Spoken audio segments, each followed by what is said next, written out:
Danielle, why don't you talk to us about some of the language Oh, that is sure. is is preferred now? Yeah, this is something as well too that I'm still learning from the community. But again, it's like I have all the friends that kind of have the different levels to really educate me. But the more preferred language at the moment is lower support needs, medium support needs, or high support needs.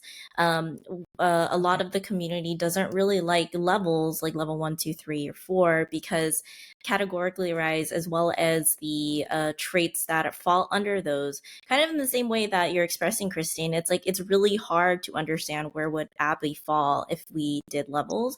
Kind of this for support needs, it has a little bit more I guess clarification, but as well as openness, so that for Abby, and as an example, like she may be more moderate support needs with, or high support needs, as you're kind of giving examples, Christine, with her language, but maybe she's more like moderate support needs when it comes to her creativity, or like her how she interacts with people or certain subjects.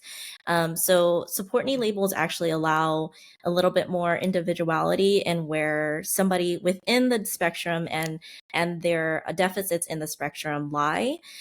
This is something I personally have done, like a little bit of a series on my TikTok for myself, of where I just categorize myself as low support needs because of the narrative that low support needs are mostly highly verbal. And for me, I am technically highly verbal, but I had to become verbal by pushing myself that way because I had selective mutism as a child. I really did not speak to anybody apart from my immediate family.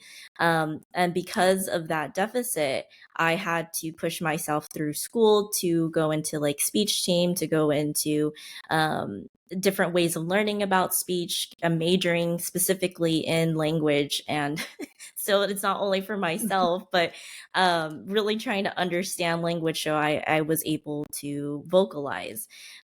Because our society is so heavily focused on people speaking rather than other forms of communication.